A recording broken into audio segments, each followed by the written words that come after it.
दोस्तों, जय माता दी। मां दुर्गा तेरी सदा ही जय हो। नवरात्रों में पहन लेना अपने गले में इस पेड़ की जड़ को। भाग्य आपका सातवें आसमान पर होगा।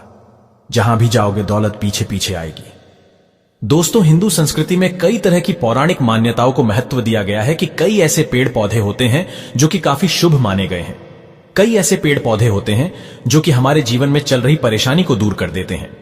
खास बात यह है कि पेड़ पौधे की न सिर्फ लोग पूजा करते हैं बल्कि औषधि के रूप में भी प्रयोग करते हैं।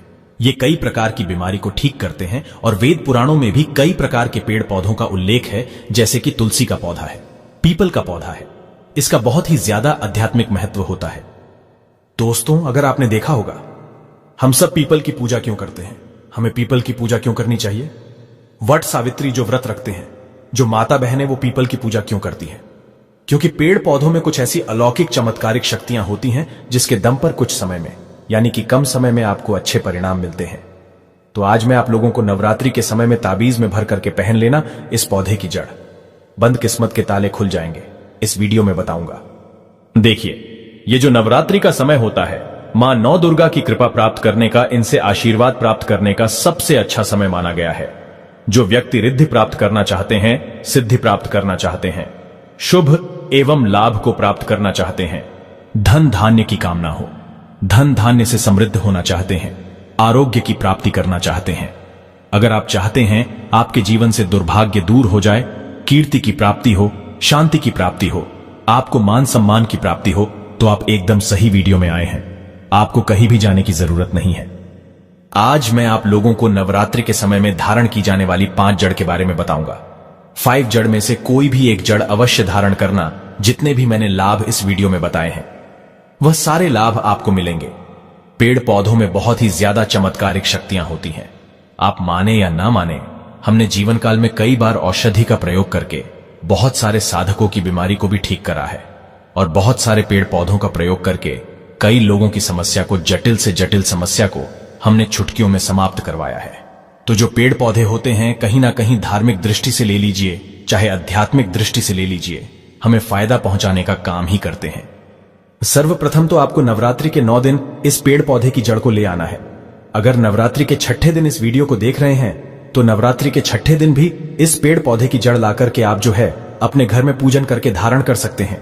लेकिन अगर नवरात्रि के 9 दिन आप इनकी पूजा करके जड़ को धारण करते हैं, तो फिर अति उत्तम है। आपको वह हर सारी चीज प्राप्त होगी जो चीज आप प्राप्त करना चाहते हैं। दोस्तों, महंगे रत्न पहनने की बजाय अगर आप जो है इन पेड़ पौधों की जड़ को धारण करते हैं, तो उससे अच्छा आपको परिणाम मिलेगा, रिजल्ट मिलेगा। कहीं ना कहीं रत्नों में मिलावट होती है, कहीं ना कहीं रत्नों में त्रुटि होती है। लोग आपको बेवकूफ बना सकते हैं, लेकिन पेड़ पौधों से आपको कोई बेवकूफ नहीं बनाएगा, इसकी जड़ से।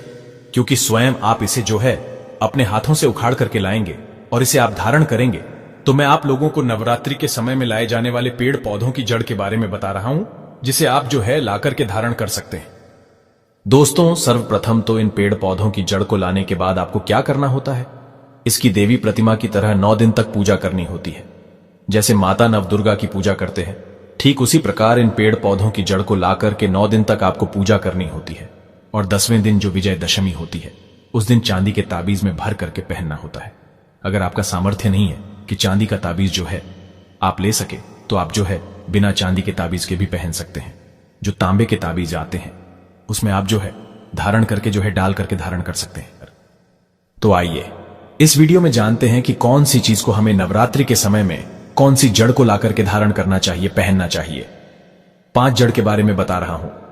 जानकारी बताने से पहले, वीडियो में आगे बढ़ने से पहले, आप सभी दर्शकों से गुजारिश करना चाहूंगा, वीडियो में बताई गई जानकारी पसंद आएगी तो वीडियो को लाइक करें, चैनल को सब्सक्राइब जरूर कर लेना, और हां दोस्तों, कमेंट बॉक्स में अपनी राशि भी डाल दीजिएगा।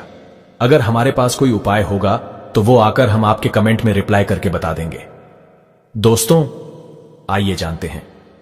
सर्वप्रथम तो आपको चमेली की जड़ लानी चाहिए।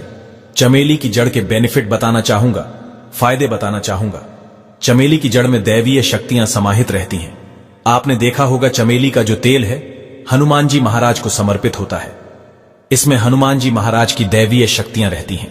जो लोग माता लक्ष्मी की कृपा प्राप्त करना चाहते हैं, लक्ष्मी सिद्धि प्राप्त करना चाहते हैं, जो लोग सिद्धि प्राप्त करना चाहते हैं, मंत्रों को सिद्ध करना चाहते हैं, जो व्यक्ति आरोग्य रहना चाहते हैं, ऐसे व्यक्ति चमेली की जो जड़ होती है इसे अवश्य लाना चाहिए ना। चमेली की जो जड़ है इसे नवरात्रि के पहले ले आना या फिर नवरात्रि के टाइम में भी ला सकते हैं और इसकी 9 दिन आपको पूजा करनी है। 9 दिन नहीं कर पाते हैं तो कम से कम 1 दिन पूजा कर सकते हैं। इसकी पूजा करने के बाद इसे चांदी के ताबीज में धारण करना होता है। आपको दशहरे के दिन इसे चांदी के ताबीज में धारण करना होता है, तो इससे दैवीय शक्ति की प्राप्ति होती है, अलौकिक शक्ति की प्राप्ति होती है, हनुमान जी महाराज की कृपा बरसती है, आप हमेशा निरोग रहते हैं। दूसरे क्रम में आता है लड़जीरा नाम का पौधा। हमारी वीडियो में देख लीजिए, इस प्रकार का होता है लड़जीरा पौधा। कई जगह इसे चिड़चिड़ा के नाम से जानते हैं। कई लोग इसे अपामार्ग बोलते हैं। अब इसे अपामार्ग क्यों बोलते हैं? क्योंकि इसके जो बीज होते हैं उल्टी तरफ होते हैं, ये सीधे नहीं रहते। आप में से अधिकतर जितने भी लोग हैं बीज देखे होंगे, फल के वो सीधे तरफ होते हैं लेकिन ये उल्टे होते हैं, इसलिए इसे अपामार्ग कहते हैं, अर्थात ये दुनिया से उल्टा चलता है। अपामार्ग का संत महात्मा लोग सबसे ज्यादा प्रयोग करते हैं। दोस्तों, अपामार्ग जो होता है इसके बीज की खीर बनाकर के खाने से 30 दिनों तक बिल्कुल ही पेशाब पानी, यहां तक कि जो शौच क्रिया होती है वो बंद हो जाती है। तो साधना करने वाले जो संत महात्मा रहते हैं, हिमालय में अधिकतर हमने देखा है, ऐसे लोग अपामार्ग के बीज की खीर बना करके खाते हैं, लंबे समय फिर साधना करते हैं। इन्हें खाने के बाद भूख है, प्यास है या फिर एक प्रकार की शौच क्रिया नहीं सताती, तो इसे कब पहनना चाहिए, कैसे धारण करना चाहिए? तो नवरात्रि के समय में 10वीं तिथि में आपको इसे धारण करना होता है। इसके धारण करने के बाद यह शत्रु का नाश करता है। और एक खास बात, जो लोग जैसे वशीकरण प्राप्त करना चाहते हैं कि सभी लोग उन्हें देख करके सम्मोहित हो जाए, उनके चेहरे से नजर ना हटाए, उन्हीं की बात माने तो ऐसे व्यक्ति जो चिड़चिड़ा है, अपामार्ग है, इसकी जड़ जरूर धारण करें।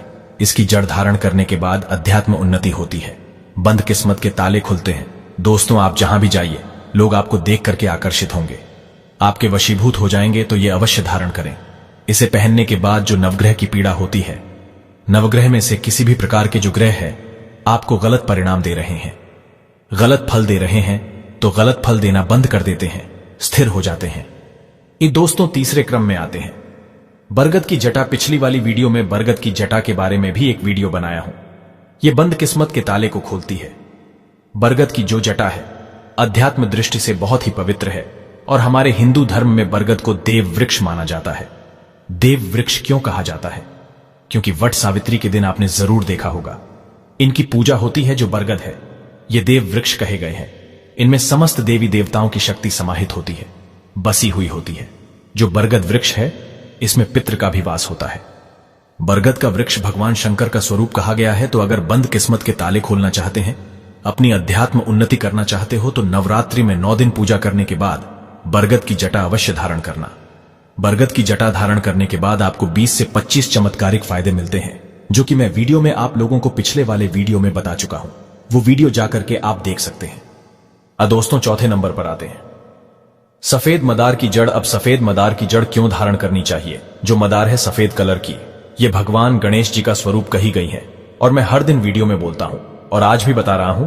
जो 11.5 वर्ष पुरानी सफेद मदार की जड़ होती है, ये भगवान गणेश की सूंड की आकृति ले लेती है। आपने कई मंदिरों में देखा होगा मदार के गणेश जी बनाए जाते हैं। मदार के जो गणेश जी हैं इन्हें बहुत ही ज्यादा फलकारी कहा गया है। ये तत्काल अपना फल प्रदान करते हैं। अब भगवान गणेश जी को रिद्धि सिद्ध शुभ लाभ के स्वामी कहा गया है। तो अगर आप रिद्धि सिद्ध शुभ लाभ धन वैभव प्राप्त करना चाहते हैं तो मदार की जड़ नवरात्रि में ले आना। इसकी 2 से 5 दिन 9 दिन तक पूजा कर देना। इसके बाद 10वीं तिथि को धारण कर सकते हैं, पहन सकते हैं। इसमें आपको बहुत ही ज्यादा लाभ मिलेगा।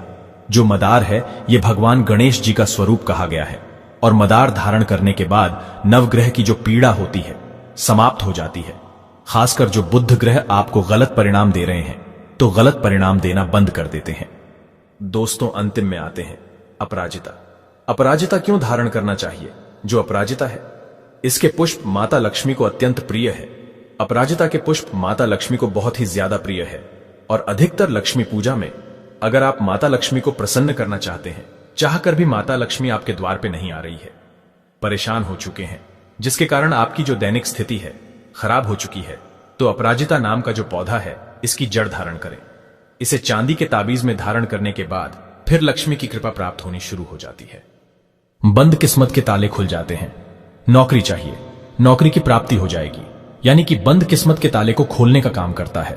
आपकी अध्यात्म उन्नति करते हैं। मानो या ना मानो, धर्म अपनी जगह है। जड़ी बूटी की शक्तियां अपनी जगह, आप माने या ना माने, वो अपनी जगह है जो लोग मानते हैं। देखिए, टोने टोटके की दुनिया में विश्वास होना जरूरी है। जो लोग मानते हैं उनके लिए भगवान है, जो लोग नहीं मानते तो पत्थर समझते हैं। यानी कि भगवान आपके सामने भी खड़े हो तो भी पत्थर तुल्य है। अगर आप भगवान को मानते हैं तो पत्थर भी आपके लिए भगवान जैसा पूजनीय हो जाता है। लोग तो भगवान श्री कृष्ण और भगवान राम को भी आज झुठलाते हैं। सब एक देव मनुष्य बोलते हैं, तो आस्था के ऊपर ये सब जितने भी मैं आप लोगों को तांत्रिक वस्तु बताया हूं, पेड़ पौधों की जानकारी बताया हूं, ये आस्था के ऊपर निर्भर करता है। आस्था है तभी ये आपको अच्छे परिणाम देंगे। आस्था नहीं है तो ये आपको कुछ भी परिणाम नहीं देंगे। तो अपने भाग्य परिवर्तन करने के लिए, अपनी किस्मत में परिवर्तन होते हुए देखने के लिए, अपनी अध्यात्म उन्नति करने के लिए ये जड़ अवश्य धारण करें। सदा आपको सुरक्षा ये प्रदान करेगी। ये जड़ मित्र की भांति मदद करती है, आपका हमेशा साथ देती है। तो ये थी छोटी सी जानकारी दोस्तों। अगर आप माता रानी को अपने घर पर बुलाना चाहते हैं तो कमेंट बॉक्स में लिखे, माता रानी आपका स्वागत है हमारे घर में। जय माता दी।